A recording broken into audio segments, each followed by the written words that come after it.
ada tadi belum dibaca saya. Dan itu ada yang dimaksud dengan baziroh. Baziroh itu maksudnya onta yang kepanasan sehingga dia bangkit. Itu waktu jam 12. Ini yang waktu sholat duha.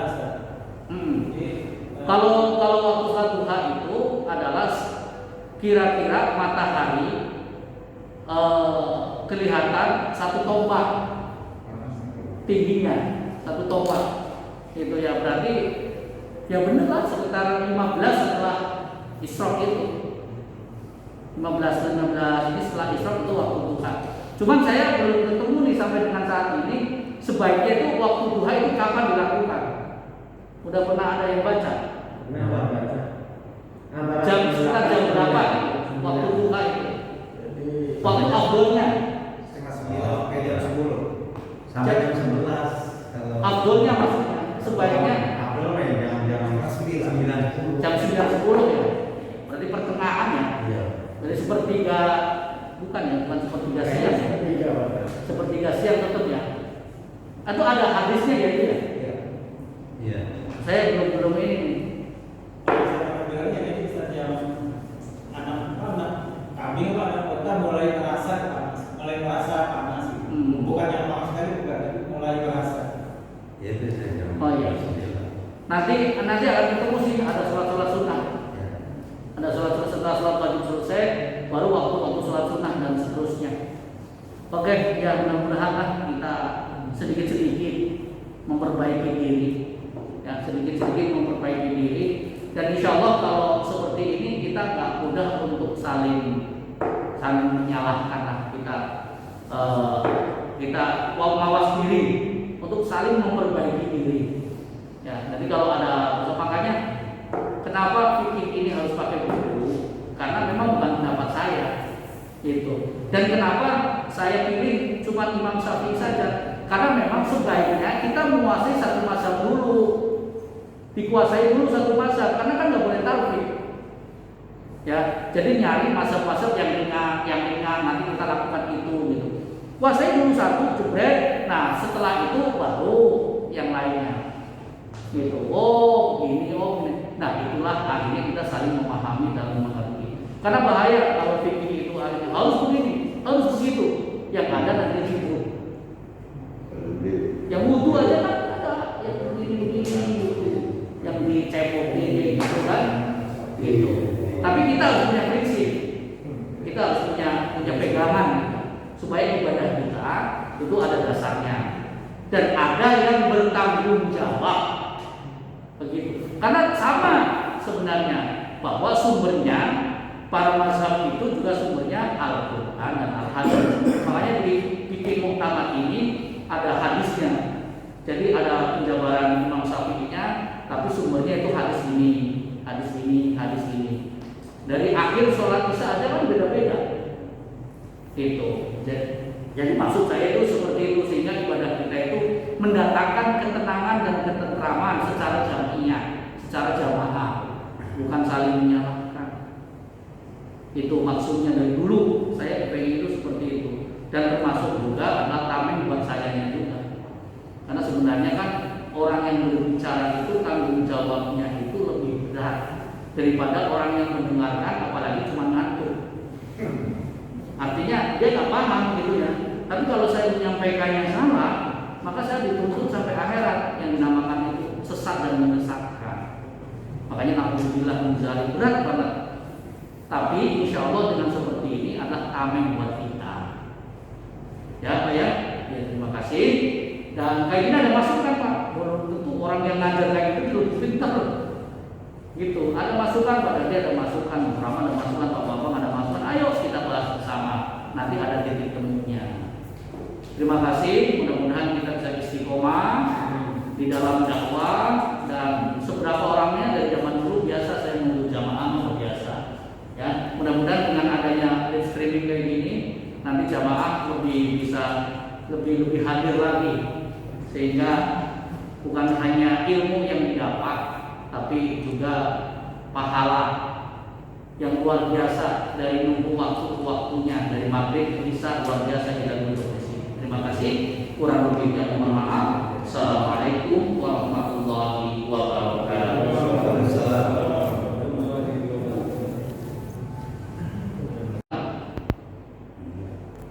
Salah nggak? Emang tahun baru, artinya nggak salah. Ya, selamat tahun baru karena memang kalender kita pakainya ini, masih pakai ini. Yang salah itu adalah memperingatinya dengan sesuatu yang tidak diperbolehkan oleh syariat, itu yang salah. Ya. Tapi selamat kalau mengucapkan selamat tahun baru. Itu kan tahlilan kalau tahun baru Pak. Karena kita sama-sama memakai yang nggak boleh itu Natal. Ya kan, kalau Natal itu kan hari besar mereka. Kita nggak usah ikut campur. Kalau ini kan selamat tahun baru dalam rangka kita ya mengucapkan selamat tahlilan aja lah. Selamat tahun baru, mudah-mudahan kami berdoa tahun ini lebih baik daripada tahun kemarin. Ya dengan hataman Al-Quran ini kan dalam rangka itu juga kan. Hataman Al-Quran kemarin khatam ya? Khatam ya? Alhamdulillah ya. Kalau Ustaz nggak datang jadi agak lama. Iya, saya baca 2 juz itu kan. Ya itu kan dalam rangka mengisi itu aja sebenarnya. Ya nggak usah dibesar-besarkan, nggak usah ini. Tapi bagaimanapun juga kita masih menggunakan kalender ini. Kalau saya gajian ditanya, Ustaz gajian berapa? 28 Januari. Masih pakai itu. Lahir tanggal berapa? 18 Mei.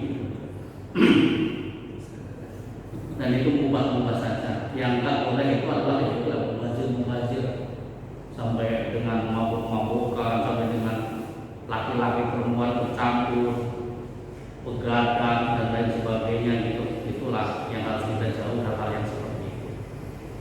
Saudaraku yang dimuliakan Allah Subhanahu wa taala, bahwa saya akan melanjutkan kajian fikih. Bahwa kajian fikih kita itu saya bolak-balik karena orangnya kan tambal sulam.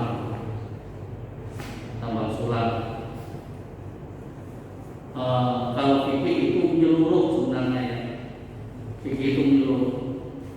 Banyak, ada fikih ibadah, ada fikih zakat, ada fikih sholat, ada fikih politik, ada fikih amalan dan lain sebagainya.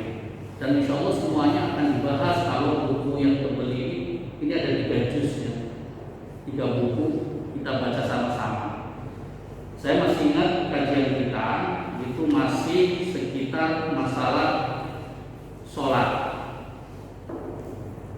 Karena kita ingin sholat kita itu bukan hanya sholat kata orang Tegal berbeda, ya, tapi sholat yang bermakna, yang akhirnya nanti berakar. Inna sholata tanha anil fahsya'i wal munkar. Jadi itu tujuan sholat. Sesungguhnya sholat itu bisa mencegah dari perbuatan keji dan munkar. Jadi tidak mungkin kalau orang sholatnya itu baik dan benar, kok perilakunya itu tidak baik, itu nggak mungkin.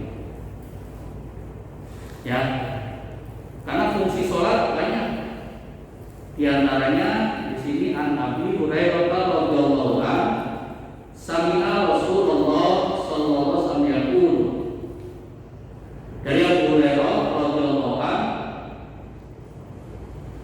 beliau mendengar Rasulullah sallallahu alaihi wasallam berkata, "Ara'aitum law anna nahran baba ahadikum yahtasilu minhu kulla yawmin khamsa marrat hal yaqu min daruhi syai'un." Adakah kamu tahu apabila kamu melihat ada sungai yang mengalir di depan pintu rumahmu.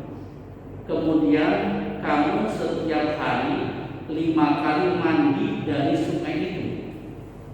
Hal yaqo mindarihi syai'un. Apakah kamu akan melihat rumah itu kotor? Ya. Qalu la yaqo mindarihi syai'un. Tidak akan kotor karena memang selalu dibersihkan dengan air itu. Padahal mislu shawatil khamsi. Demikian juga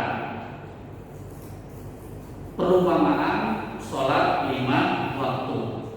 Yamqullaha bihinnal khotoya. Kalau kamu sholat 5 waktu dengan baik dan benar sesuai dengan apa yang diatur oleh agama, oleh syariat, maka kotoran-kotoran yang ada pada dirimu menjadi bersih. Menjadi bersih. Kemudian hadis yang kedua, mata sholawatil khamsi kama tali nahyi amrin ala babi ahadikum yahtasilu minhu kulla yawmin khamsa marrat. Sama intinya. Ya, kita selalu membersihkan badan dalam sehari 5 kali. Kalau mandi yang normal itu kan berapa? 3 lah. Kalau mandi yang normal ya, kayak makan. Tapi kebanyakan mandi itu ya pagi dan sore. Pagi dan sore itu aja pada gantengan begini. Pagi dan sore mandi, apalagi sekarang pakainya air pump. Udah ya? Oh iya, masya Allah. Karena memang kalau di sini saya butuh kumur-kumur itu rasanya saya asin. Ada asin-asinnya gitu ya. Masa kalah sama kamar mandinya rumah kita gitu. Tapi alhamdulillah udah mau pakai instalasi air pump. Tinggal bikin bayarannya dan itu amal buat kita. Karena itu penting air itu ya, sangat penting buat kita, itu sangat penting. Karena kalau airnya nggak bagus, wudunya nggak benar, maka sholatnya juga otomatis nggak benar. Itu kan harus sudah kita bahas. Habis. Kemudian 3, an Abi Hurairah radhiyallahu anhu qala Rasulullah sallallahu alaihi wasallam as-salawatul khamsi yaqullahu bil khataaya. Jadi sholat 5 waktu walaupun niatnya itu hanya sholat saja, tapi otomatis sholat itu bisa menggugurkan kesalahan-kesalahan kita. Jadi sholat itu bisa menggugurkan sholat-sholat kita. Makanya luar biasa Pak. Coba apa yang diperintahkan oleh Rasulullah setelah melaksanakan sholat? Apa? Kan istighfar ya? Apa alhamdulillah?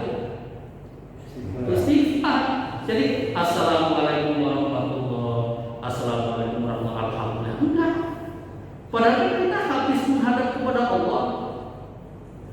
Ya kan, habis sholat membersihkan semuanya, tapi bukan alhamdulillah, tapi istighfar. Kenapa?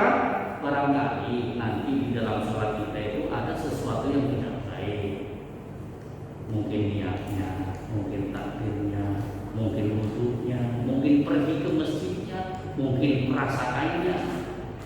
Maka untuk menghilangkan itu semua, supaya fungsi daripada sholat untuk menggugurkan kesalahan itu adalah tepat, maka astagfirullahaladzim. Itu terkait nanti kita bahas juga apa istighfar, mau sirri, mau bareng-bareng, mau alamiah itu. Yang penting itu istighfar intinya. Ya, mau kenceng, yang penting jangan teriak-teriak. Kalau teriak-teriak berarti kan habis sholat stres. Astagfirullahaladzim, bagaimana nih habis sholat terus itu kenceng. Masya Allah. Tapi intinya itu sebenarnya bahwa habis berbuat baik aja kita sudah beristighfar, bukan alhamdulillahirabbil alamin. Mestinya kan alhamdulillah kan. Mulai bismillah, selesai alhamdulillah. Tapi untuk sholat istighfar. Astagfirullah dan kemudian hadis selanjutnya an Utsman bin Affan radhiyallahu anhu qala Rasulullah sallallahu alaihi wasallam man atamma wudu'a kama amarahu Allah ta'ala Fas-shalawatul maktubatu kafaratun lima bainahunna. Man atamma, siapa saja barang siapa yang menyempurnakan wudhunya. Wudhu kemarin kan sudah bahas ya, apa kekurangannya, apa sunahnya, apa yang harus kita lakukan ketika wudhu dan lain sebagainya di bab toharoh. Itu kesempurnaan wudhu, doa setelah wudhu seperti apa, doa membasuh muka seperti apa, tangan seperti apa, kaki seperti apa, kalau nggak doa juga seperti apa, yang rukun mana, yang sunnah mana, yang wajib mana, dasarnya apa, udah kita bahas. Itu sempurna wudhunya, apa wudhu di rumah, apa wudhu di sini, bagaimana kalau airnya kehabisan di rumah dan wudhu di sini, udah dibahas semuanya. Udah sempurna wudhunya dengan baik dan benar, sebagaimana yang diperintahkan oleh Allah Subhanahu wa taala, fas-shalawatul maktubah. Kemudian setelah wudhu melaksanakan sunnah wudhu. Rasul itu nggak pernah meninggalkan sholat sunnah wudhu ya, sholat sunnah wudhu. Kemudian disempurnakan dengan as-shalatul maktubah, apalagi dengan berjamaah, itu kafaratun lima bainahuma. Sholat-sholat tersebut itu bisa menghancurkan dosa di antara kedua sholat, di antara sholat.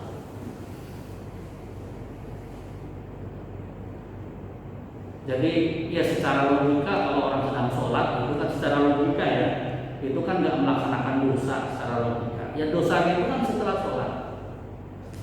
Maka ketika kita melaksanakan sholat dengan baik dan benar, maka dosa-dosa di antara kita lalai setelah melaksanakan sholat, insya Allah dihapuskan oleh Allah Subhanahu wa taala. Jadi rugi kalau bolong sholatnya, bahaya masuk kepada hadis ini. An Abi Musa al-Asy'ari radhiyallahu anhu Rasulullah sallallahu alaihi wasallam qala man shallal bardaini dakhala al-jannah. Masyaallah. Dari Abi Musa al-Asy'ari radhiyallahu anhu, sesungguhnya Rasulullah sallallahu alaihi wasallam berkata, man, siapa saja sholat yang melaksanakan sholat al-bardaini, sholat yang susah ya, dua sholat yang susah, yang sangat dingin, dakhala jannah, maka dia akan masuk surga. Maksudnya al-bardan itu apa? As-subuh wal asru. Jadi sholat subuh dan sholat asar. Ini sholat yang banyak orang lalai. Subuh kesiangan, asar di perjalanan. Iya kan? Subuh kesiangan, asar di perjalanan, maghrib kecapean, isya ketiduran, zuhur sibukan. Nih maka yang ini loh udah ciri-ciri orang munafik yaitu ya maghrib sama maghrib, asar sama subuh. Alhamdulillah sini subuh itu makin banyak di sini ya. Alhamdulillah. Ya, di sini kan orang pekerja semua, orang muda semua. Ini diantara keistimewaan sholat menurut Rasulullah SAW. Selanjutnya bahwa itu sholat, waktu-waktu sholat. Kalau waktu-waktu sholat di kita itu sudah pada tahu ya, sudah ada jam, sudah ada azan, ya. Dan hadis-hadisnya lengkap. Ini disesuaikan dengan hadis. Cuman sekarang ini yang lagi ada bahasan itu adalah tentang waktu sholat subuh di Indonesia, gitu. Tapi belum clear ya. Katanya terlalu malam gitu. Tapi sekarang sih sudah jam 4:30 ya. Sudah 4:30 sekarang ya. Kemarin kan jam 4 itu lama itu. Jam 4, jam 4:10 gitu. Tapi bagaimana juga itu sudah ini nggak perlulah kita lama-lama bahas, ya. Tapi yang perlu kita jelaskan ini adalah waktu sholat isya. Karena waktu sholat isya ini kalau waktu sholat maghrib jelas ya, waktu sholat subuh jelas dari fajar siddiq menuju terbitnya matahari. Waktu zuhur dari mulai zawal syamsi. Jadi kalau kita berdiri kemudian matahari pas di tengah itu pasti nggak ada bayangan. Itu namanya waktu istiwa. Dan waktu istiwa itu haram untuk dilaksanakan sholat kecuali sholat Jumat. Nah, begitu bayangan kita kelihatan di sebelah timur sedikit, itu namanya waktu zawal. Dan itu sudah mulai masuk sholat zuhur. Sampai kapan? Sampai bayangan sesuatu itu sama dengan sesuatunya. Bayangan sesuatu sama dengan sesuatunya. Ini kan ada bayangan ini kan. Jadi kalau dirubuhin itu sama panjangnya, gitu. Kemudian masuk sholat asar. Sholat asar sampai dengan ghurubus syamsi, sampai dengan terbenamnya matahari. Masuk sholat maghrib. Nah, setelah itu baru sampai dengan mega merah hilang. Masuk waktu sholat isya. Nah, sholat isya mulai itu ada hadis yang mengatakan waktunya sampai sulusul lail, sepertiga malam.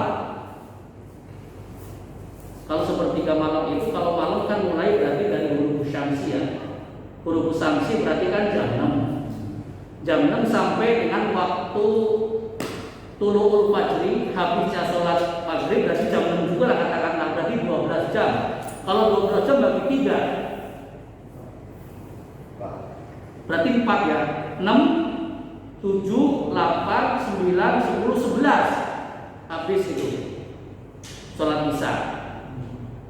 Tapi ada hadis juga yang nisful laili, setengah malam, berarti sampai dengan jam 12. Cuma jumhur ulama itu hadis yang mengatakan bahwa waktu sholat itu adalah masuknya waktu di antara dua waktu.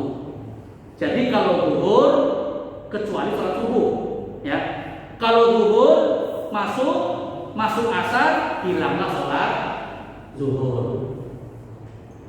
Maghrib, ya, maghrib masuk, kapan habisnya sholat? Waktu sholat maghrib, maka masuknya waktu sholat isya. Kapan habisnya waktu isya? Masuknya sholat subuh. Ini makanya di situ ada waktu jawaz, ada waktu ikhtiar, ada waktu selesai intaha. Jadi bagi 3. Tapi yang paling bagus itulah sebagaimana yang dikatakan oleh Rasulullah, ala waqtiha, di awal waktu dengan berjamaah. Jadi ini nggak usah ini kan, masih ini kalau sholat isya itu. Jadi ada yang mengatakan kalau orang sholat isya jam 3 itu sudah nggak sah karena pakai hadis tadi. Tapi kalau sebagian ulama itu membolehkan, karena memang sahabat Umar juga pernah bertanya kepada Rasulullah, bagaimana kalau saya tidur dulu kemudian ke sholat isya, tapi dipastikan nanti bangun sholat isya baru sholat tahajud, itu diperbolehkan. Cuma harusnya saya baca ya.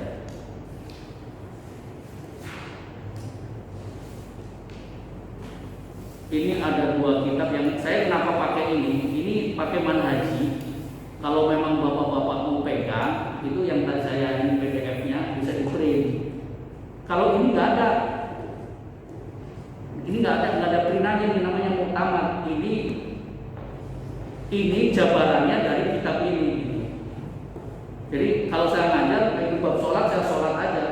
Kalau ibu-ibu biasanya kan pada bawa buku-buku gitu, pada cutet-cutet. Walaupun catat-catat juga karuan, tapi ada lah ya perhatiannya gitu. Jadi sambil ngatiin satu-satu gitu, saya juga sambil belajar gitu. Ini bahasanya enak, bahasanya nggak susah. Ini bikin manhaji. Jadi intinya di waktu sholat itu seperti itu. Makanya yang ada perdebatan itu ada di sholat isya.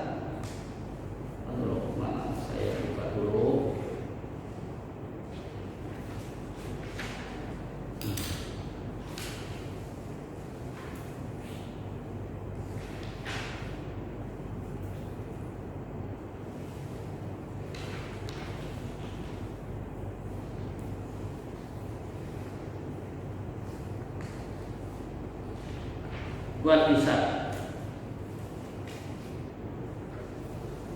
Bismillahirrahmanirrahim. Yadkhulu waqtahu bintihai waqtul maghrib. Masuknya sholat isya itu ditandai dengan berakhirnya waktu sholat maghrib. Wa yastamiru ala dhuhuril fajril as-shadiq, dan terus sampai dengan tampaknya fajar shadiq. Jadi fajar itu kalau pagi-pagi itu ada fajar kadhib, ada fajar shadiq. Kalau fajar kadhib itu tidak berpengaruh sama ibadah kita, tapi di situ ada yang namanya waktu sahar, waktu yang paling baik untuk kita beristighfar, bukan untuk sholat. Itu sekitar ya setengah jam sebelum waktu subuh. Itu udah ada fajar. Fajar kadhib itu cuma seleretan doang ya, ada seleretan doang, terang gitu. Tapi kalau fajar shadiq itu terangnya menyeluruh. Lah itu tanda boleh melaksanakan sholat subuh, berakhirnya waktu sahur. Itu kan, makanya berakhirnya waktu sahur itu bukan imsak, tapi itu tadi keluarnya fajar shadiq, di mana ditandai dengan masuknya waktu subuh. Maka kalau sebelum subuh walaupun sudah imsak masih boleh sebenarnya sahur kita. Kalau imsak itu kan cuma buat ikhtiar aja, ikhtiar hati-hati. Kalau nanti kita pas lagi makan kok azan subuh, karena harus stop kalau azan subuh itu. Tidak boleh tidak. Gitu. Wal ikhtiar Allah tuakhiru anis awal minal lail. Sedangkan waktu yang leluasa yang bagus itu jangan sampai melebihi sepertiga awal dari malam. Kalau dibagi itu waktu, walaupun waktunya sampai dengan zuhuril fajr shadiq. Wadalla ala waqtil isya ibtidian kemudian wakhtiaran. Dan itu menunjukkan bahwa waktu isya itu ada permulaannya, ada ikhtiarnya, dan ada akhirnya. Ma jaa fi hadisil mawaqit ma rawahu Muslim wa ghairuhu an Abi Qatadah radhiyallahu anhu qala wa amma innahu laisa fi naumi tafritun. Sesungguhnya bahwa orang yang tidur itu bukan lalai. Orang yang ketiduran itu bukan lalai. Wa inna ma tafritu ala man yusalli sholata hatta yajia waqta sholatul ukhra. Tapi orang yang lalai itu adalah orang yang sholat tapi di akhir waktu. Itu masuk lalai. Walaupun masuk boleh, tapi kategori lalai. Tapi kalau ketiduran malah nggak lalai. Kecuali tidurnya sudah masuk, itu hukumnya makruh hukumnya. Bahkan ulama mengatakan cenderung ke makruh tahrim, haram. Isya udah masuk jebret, kemudian tidur. Padahal udah masuk, ada kesempatan kita untuk melaksanakan dulu. Dan dia tidak terbiasa seperti itu. Ya, tapi kemudian dia bangun malam sholat. Nah itu tidurnya itu kena hukum makruh. Tapi kalau berbicara begadang dan lain sebagainya, setelah melaksanakan sholat makruh juga. Iya, ngobrol-ngobrol, karena Rasulullah itu kan nam mubakiron wastaigid mubakiron, tidurlah cepat-cepat, wastaigid mubakiron, dan bangun juga cepat-cepat.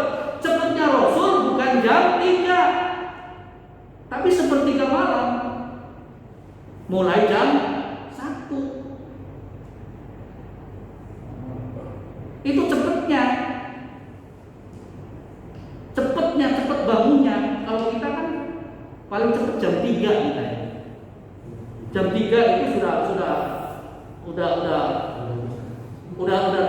udah cepet gitu kan. Karena sholat juga nggak sampai 1 jam kalau malam ini. Yang banyak kan paling zikir, doa gitu. Lah ini Pak ya. Jadi ini yang harus ini. Jadi kalau ketiduran itu bukan termasuk tafrid, lalai. Padahal ala nawazalat la yaqud la bil ghairiha. Dan hadis itu menunjukkan bahwa waktu sholat itu tidak keluar kecuali biduhuli ghairiha, dengan masuknya waktu sholat setelahnya. Wa kharaja as-subha min hadzal umum, kecuali sholat subuh. Jadi sholat subuh itu bukan masuknya waktu zuhur. Itu kan. Nanti kalau kayak gitu berarti subuh masuknya waktu zuhur, ini dikecuali dari wa kharaja as-subha min hadzal umum. Ya, keluar daripada bahasan itu yaitu sholat subuh. Karena sholat subuh berakhir sampai dengan terbitnya matahari, bukan berakhir ketika zawal syamsi. Nah ini terus hari ini waktu inilah waktu-waktu sholat yang 5. Walakin yang bagi Allah yang kami dan muslim takfirah ila al-awqatiyah. Tapi tidak pantas ya bagi orang muslim untuk mengakhirkan waktu sholat dari waktu yang telah ditentukan. Mestinya jangan berbuat seperti itu. Walaupun itu boleh. Kenapa? Karena manhajan bitisaiha. Karena khawatir nanti melampaui waktu yang telah ditentukan. Ibrubama tasabbaba adzalika, dan itu akan menyebabkan ikhrajah an waqtiha. Waktu yang telah ditentukan keluar, maka dia tidak akan bisa menyusul. Barubama tasabbaba adzal tahawun tarkuha, karena itu termasuk orang yang meninggalkan sholat karena lalai. Wailun. Wa inna ma yusannu ta'jilu shalawatil awal waqti, akan tetapi disunahkan mempercepat sholat pas awal waktu. Bagaimana yang dikatakan oleh Rasulullah, man am afdalul a'mal, tentang amal yang terbaik, faqala as-sholatu ala waqtiha, ai inda awali waqtihi, yaitu pas awal waktu. Pas ini bisa dengan berjamaah, itulah yang sudah tidak ada bandingannya lagi. Nggak ada bandingannya lagi. Selanjutnya wa'am, ketahuilah annaman waqa'a ba'da sholati fil waqti wa ba'da kharijahu. Ada orang yang dia sholat pas di waktunya sebagian, tapi sebagian juga di luar waktu. Ini bagaimana?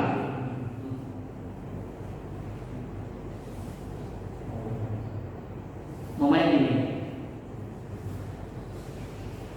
ya, karena kan awal waktiha itu kan yang dimaksud adalah awal waktu, tapi sholat itu akan sah apabila pas ada di waktunya. Kalau waktu maghrib umpamanya kan tadi berakhirnya adalah masuknya waktu isya. Sekarang pergi dia sholat Allahu Akbar, lagi sholat masuk adzan isya. Gimana ini? Gimana ini? Lagi sholat Allahu Akbar, Pak Ustaz Adri, Allahu Akbar, berarti kan masuk waktu isya. Ini bagaimana? Nah, jawabannya in waqa'a rak'atan fil waqti kana as-sholatu adaan. Apabila dia sudah mendapatkan 1 rakaat di dalam waktu maghrib tersebut, maka dia termasuk sholat ada, sholat kes. Maka lanjutkan. Jadi dia tidak usah potong. Kalau mendapatkan 1 rakaat, umpamanya udah Udah ruku, berarti kan udah 1 rakaat tuh. Udah ruku, iktidal, baru ada azan. Berarti dia dapat 1 rakaat. Maka teruskan sholat maghribnya dengan 3 rakaat. Dia termasuk melaksanakan ada sholat kes. Wa illa kana qodaan. Tapi kalau belum dia mendapatkan 1 rakaat, baru Allahu Akbar, Fatihah belum selesai, kemudian kok masuk waktu sholat selanjutnya, sholat isya, maka dia termasuk sholat qodoan. Qodo, bukan ada. Wa dalilu dzalika ma rawahul Bukhari wa Muslim. Dan dalil tentang itu adalah riwayat Bukhari hadis nomor 554 dan hadis riwayat Muslim nomor 607. An Abi Hurairah radhiyallahu anna Rasulullah sallallahu alaihi wasallam qala man adraka minas subhi rak'atan qabla an tatlu asy-syamsa faqad adraka subha. Siapa saja yang sholat subuh ya 1 rakaat sebelum terbitnya matahari, faqad adraka subha, maka dia telah melaksanakan waktu sholat subuh dengan ada. Wa man adraka rak'atan minal asri, dan siapa yang bertemu 1 rakaat di waktu asar qabla an taghruba syamsa faqad adrakal asra. Siapa saja yang bertemu 1 rakaat melaksanakan sholat asar sebelum terbenamnya matahari, faqad adrakal asra, maka dia termasuk sudah melaksanakan ada sholat asar. Waman adraka rak'atan minas sholati faqad adraka sholata, rawahul Bukhari. Dan siapa saja yang bertemu di waktu sholat hanya bertemunya 1 rakaat saja sholat itu, minas sholati faqad adraka sholat. Tapi bukan hanya 1 sholat 1 rakaat kemudian salam. Yang ketemu dengan waktunya itu cuma 1 rakaat. Azan lanjutkan. Kalau asar berarti lanjutkan 4 rakaat. Kalau subuh kemudian terbit matahari, maka lanjutkan 2 rakaat. Jadi yang ada di waktunya itu cuma 1 rakaat doang. Maka itu termasuk ada. Ya Pak ya. Makanya ini bahaya yang kayak gini-gini. Tapi harus tahu kita, harus tahu. Subuh mungkin agak susah ya. Nah, kalau yang subuh itu agak susah karena nggak ada azannya ya. Hanya adanya. Itu pakai perkiraan aja kalau subuh. Kalau asar dan lain sebagainya kan enak. Masuknya dengan azan. Maka yang subuh ini berat ini. Apalagi yang kemarin itu jam 6 itu udah habis waktu sholat subuh itu. Udah terang banget. Kalau orang-orang yang biasa bangunnya jam 6 bahaya. Suruh jam 6 kurang kan? Ya itu udah habis waktu subuh.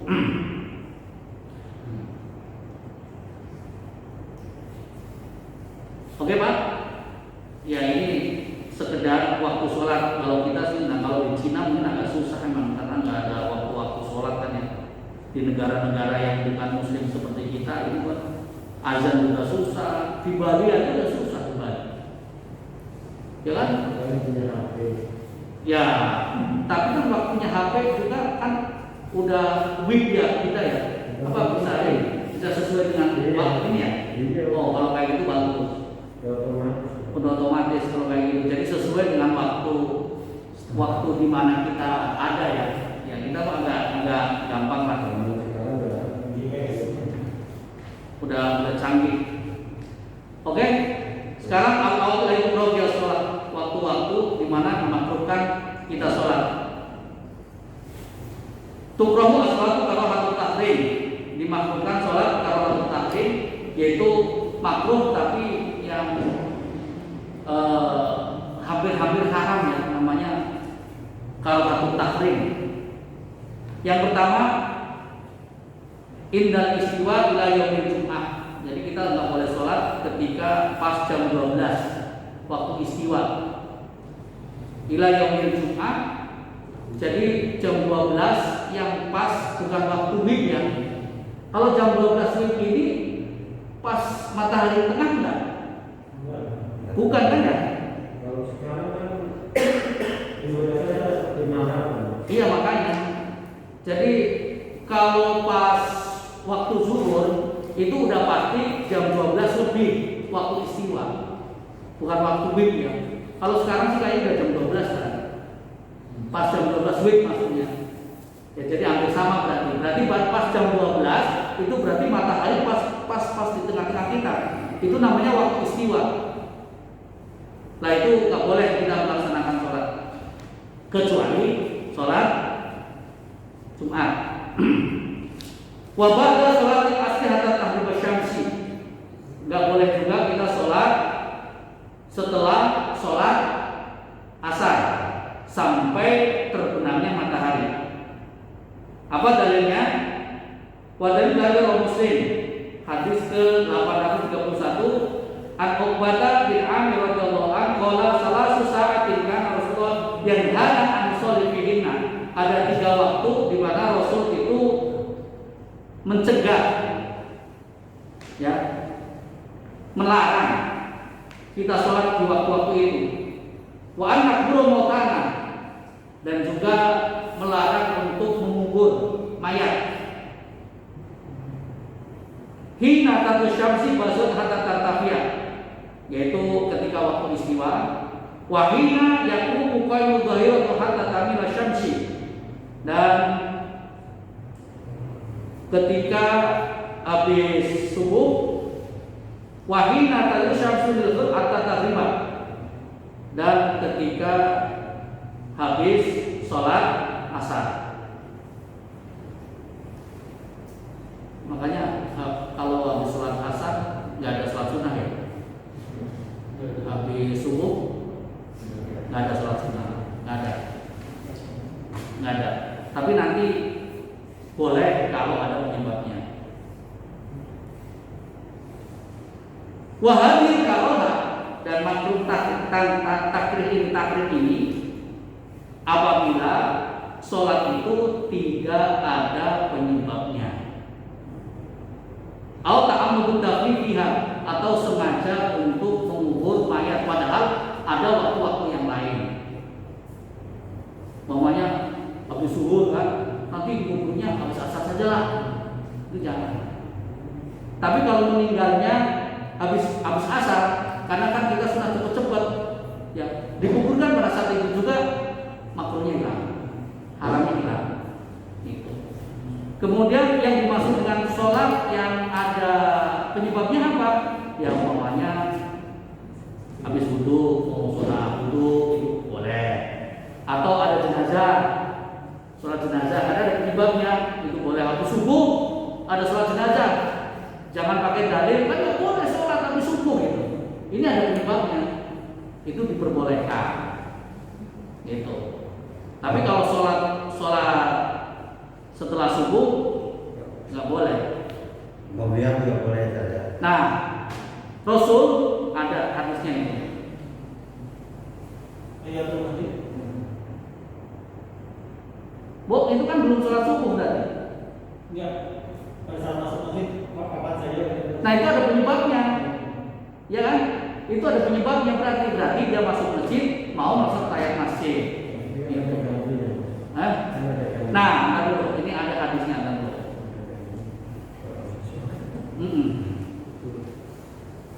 Aduh. Lain. Ummi Salamah radhiyallahu anha sallallahu alaihi wasallam asri. Ini sama ini. Bahwa Rasulullah sallallahu alaihi wasallam ada Salma melihat Rasulullah sallallahu alaihi wasallam itu sholat 2 Fasal tahu andalika, maka tanya dong, kenapa engkau sholat? Ya binta Abi Umayyah, wahai anak perempuan dari Abi Umayyah, sa'alti anil raka'ataini badal asr. Kamu bertanya kepadaku tentang 2 rakaat setelah asar. Wa innahu atani nasun.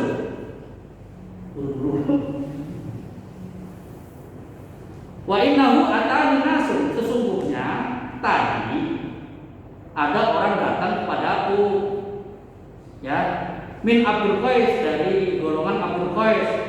Padahal ini naruh katanya latih pada zuhri. Gitu. Maka karena ada tamu, saya ngobrol sama tamu, sampai-sampai saya sibuk melayani tamu dan tidak melaksanakan sholat sunnah setelah 2 rakaat setelah zuhur. Nah, bahuma dan sholat yang tadi saya lakukan itu adalah saya melaksanakan qada pada zuhur itu boleh. Zuhur, di sini zuhur. Jadi Rasul itu tidak melaksanakan ba'diyah zuhur, itu bukan sebelum asar, karena sibuknya waktu itu gitu. Nah, kalau seandainya biasa kita sholat fajar kan luar biasa sunnah fajar ya, sholat sunnah fajar. Ternyata kita kesiangan, kayak gitu. Itu sama akhirnya, siangan nyampe sini Pak Andri sudah sholat. Ya tetap dong kita ikut jamaahnya, ya kan? Nah habis itu kemudian karena tadi nggak sholat yang biasa kita sholat, kok kita nggak sholat? Maka setelah selesai maka qada sholat sunnah fajar. Itu berarti ada penyebabnya. Tapi yang biasa, ya, yang biasa. Karena kalau nggak biasa nanti ini dijadikan dalil apa ya, mepet-mepetin doang nanti gampang digogo. Ini yang biasa loh ya, yang ketinggalan karena udah terbiasa. Iya. Aneh. Kalau bisa kan di rumah, kalau di masjid aneh kan. Orang yang nggak ngerti itu makanya saya harus diajari, karena jangan sampai ada mungkin begitu ntar disalah-salahin. Iya, ini apaan sholat apa? Apaan ini? Tapi memang kalau sholat sunnah itu memang kan bagus juga di rumah. Untuk menyinari rumah kita. Cuma di sininya kita dakwah, gitu kan. Nah kalau nggak ada orang sholat sunnah pada alasannya di rumah semua. Kalau ustadz ya sebaiknya di sini lah, karena bercontoh gitu ya, sebagai contoh. Nanti kalau ditanya, ustadz tuh belum sholat sunnah gitu di rumah, nggak enak juga ya. Kan di rumah nanya istrinya, emang sholat sudah di rumah nggak? Repot ya. Tadi kata dia Ustaz, itu kan tidak harus selalu ya. Ya kalau biasa itu Sekali. orang berarti Ya. sering melaksanakan itu. Kalau biasa, kan ada orang yang tidak biasa. Jadi khawatirnya kalau orang yang nggak biasa itu jadi andalan dari yang kodo itu. Karena kalau kodo itu ada, iya, gitu Pak. Jadi jangan dibiasakan sholat sunnah fajar itu di kodo. Itu intinya. Karena itu bukan waktunya, tapi diperbolehkan. Kalau Rasul nggak pernah ketinggalan kan, begitu ketinggalan maka dikodo. Dan ini menandakan bahwa kodo sholat itu ada. Nah nanti selanjutnya ada sholat makbubah kebutuhan. Jadi kapan saja kita disunahkan untuk mengulang sholat. Ada itu Pak. Jadi kita disunahkan untuk mengulang sholat, dan kapan kita juga diperbolehkan untuk mengqadha sholat. Insya Allah di pertemuan yang akan datang. Oke Pak ya, sudah masuk sholat Isya. Alhamdulillah, nanti pertanyaannya di minggu depan sambil menyelesaikan bahasan ini.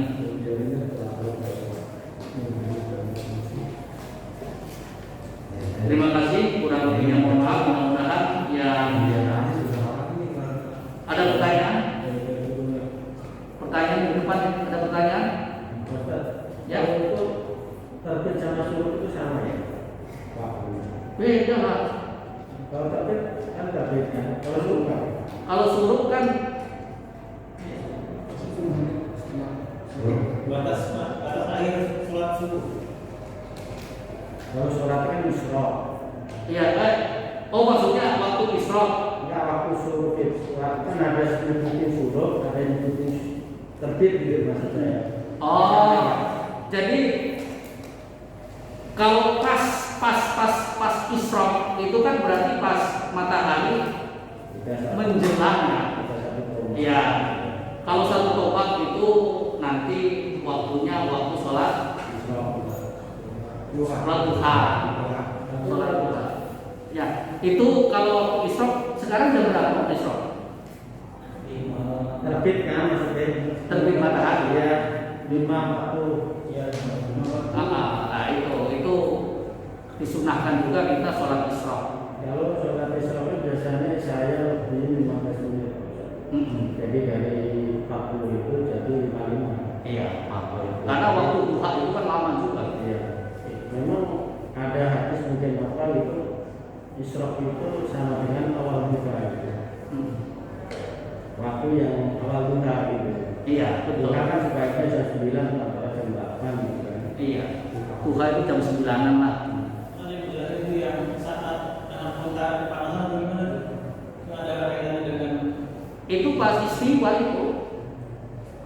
mulai perasaan panas. Ada hadisnya